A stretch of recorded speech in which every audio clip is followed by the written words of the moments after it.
Olá pessoal, tudo bem? Essa semana nós vamos trabalhar a parte dos triângulos lá no capítulo 8. E para iniciar, nós temos que relembrar um pouquinho sobre os polígonos. Então, os polígonos no dia a dia nós encontramos em várias coisas, né? Por exemplo, no favo de mel, que tem o hexágono, a bola de futebol, tem o pentágono, num campo de futebol, os quadriláteros, nas placas de trânsito também a gente vê outros polígonos ali, né? Triângulo.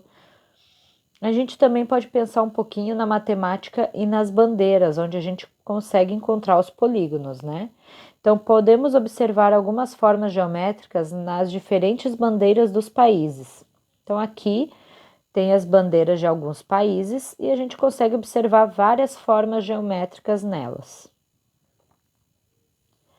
Pensando na bandeira do nosso país, né, a bandeira do Brasil, nós sabemos que a bandeira do Brasil ela é composta por um retângulo verde, um losango amarelo, um círculo azul e 27 estrelas brancas, e uma faixa branca com a inscrição Ordem e Progresso em verde. O projeto é de Raimundo Teixeira Mendes e de Miguel Lemos e desenhada por Décio Vilares. O desenho foi inspirado na bandeira imperial. Na bandeira imperial, as cores tinham o seguinte significado: o verde era a cor do brasão da família Bragança, qual pertencia ao Dom Pedro I. O amarelo, homenagem à primeira esposa do imperador, a imperatriz Leopoldina, pois o amarelo é a cor da dinastia, né, que governava a Áustria, a terra natal de Leopoldina. A bandeira atual manteve as cores verde e amarela da bandeira imperial, porém, o significado das cores foi mudando pelo regime republicano. A cor verde passou a representar a natureza, enquanto o amarelo remete ao ouro e às riquezas, e o azul, as estrelas fazem parte da referência ao céu na noite do dia 15 de novembro de 1889.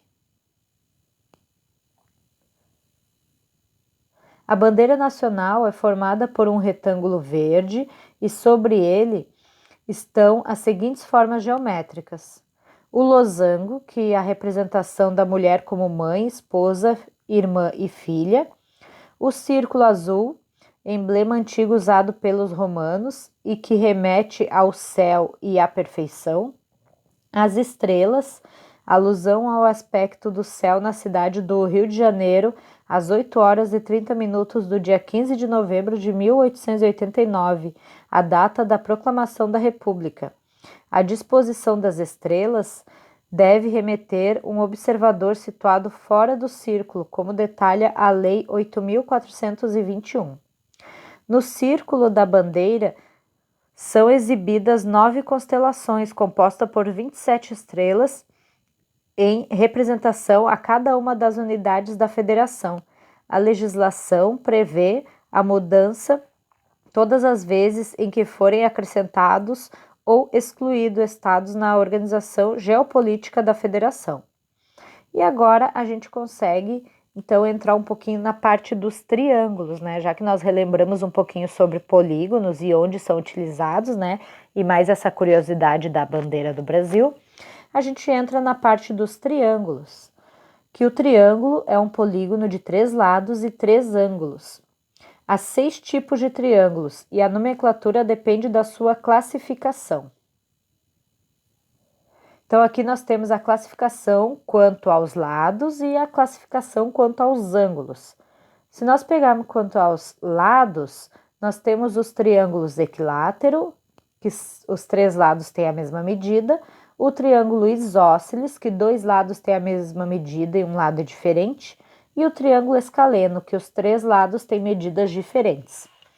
Agora, na classificação quanto aos ângulos, temos o triângulo retângulo, em que tem um ângulo reto, o triângulo acutângulo, em que os 3 ângulos são agudos, e o triângulo obtusângulo, que vai ter um ângulo obtuso. As propriedades do triângulo. Os triângulos são compostos por 3 vértices. A base pode ser qualquer um dos lados para o cálculo da área do triângulo. Quando é um triângulo isósceles, a base pode ser considerada o lado desigual. O lado mais curto é sempre o oposto ao menor ângulo interior. O lado mais longo é sempre oposto ao maior ângulo interior. A soma dos ângulos internos de um triângulo sempre somam 180 graus. A soma dos ângulos externos sempre resultam em 360 graus.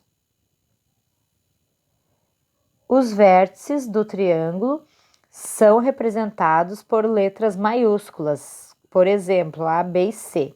Já os lados são representados por letras minúsculas, né? Então, o A, B e C minúsculo ali, por exemplo. Então, aqui para relembrar novamente que a soma das medidas dos ângulos internos de um triângulo é sempre 180 graus, né? Se a gente pegar um triângulo e cortar ele e juntar os seus ângulos, vai formar um ângulo de 180 graus. Um exemplo. Qual o valor de x? Então, eu tenho esse triângulo em que um dos ângulos é 40, o outro é 70 e o outro é x. Se eu quiser saber o valor do x, somando os três, tem que dar 180. E aí a gente consegue fazer a seguinte equação e saber que o x é 70. Nesse caso, esse triângulo ele é isósceles. Os pontos notáveis de um triângulo. Os pontos notáveis de um triângulo são elementos importantes na estrutura e formação e de caracterização dessa forma geométrica. Temos como pontos notáveis o baricentro, o incentro, o ortocentro e o circuncentro. Então, agora, as alturas e o ortocentro de um triângulo. A altura de um triângulo é o segmento de reta que une um vértice ao seu lado oposto, formando com este um ângulo reto. O ponto em que as três alturas do triângulo se cruzam é chamado de ortocentro. E aqui tem uma figura indicando no ponto vermelho o nosso ortocentro. Eu sei que aquele segmento, aquele risco é uma altura porque ele forma lá embaixo um ângulo de 90 graus, que é o ângulo reto. As bissetrizes internas e o incentro de um triângulo. As bissetrizes internas de um triângulo é o segmento de reta que une um vértice ao seu lado oposto, dividindo o ângulo interno em dois ângulos congruentes. O ponto em que as três bissetrizes internas do triângulo se cruzam é chamado de incentro. Então, novamente na figura, em vermelho ali está indicando onde é o incentro e em azul a bissetriz que corta o ângulo ao meio. A mediatriz de um segmento e o circuncentro de um triângulo. A mediatriz de um triângulo é a reta que passa perpendicularmente pelo ponto médio do lado do triângulo. O ponto em que as três mediatrizes de um triângulo se cruzam é chamado de circuncentro. Então, novamente, nós temos em ponto em vermelho o nosso circuncentro. As medianas e o baricentro de um triângulo. A mediana de um triângulo é o segmento de reta que une o vértice ao triângulo ao ponto médio do lado oposto a ele. O ponto em que as três medianas de um triângulo se cruzam é chamado de baricentro. Então, novamente, em vermelho nós temos ali o ponto baricentro e os riscos são medianas que chegam no meio do lado oposto, né?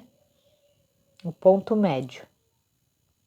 E agora, nós vamos praticar um pouquinho as atividades da página 12, exercício 1, página 13, exercício 2, 3 e 4, página 14, exercícios 5, 6 e 7 e a página 15, o exercício 10.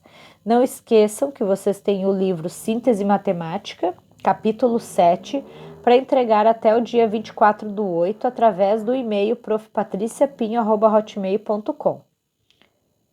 E agora, essa semana, nós vamos trabalhar a nossa Expomate, que é o cartão de simetria, e vocês têm que entregar até o dia 17/8, através do e-mail profpatriciapinho@hotmail.com. Tchau, pessoal, e até a próxima aula.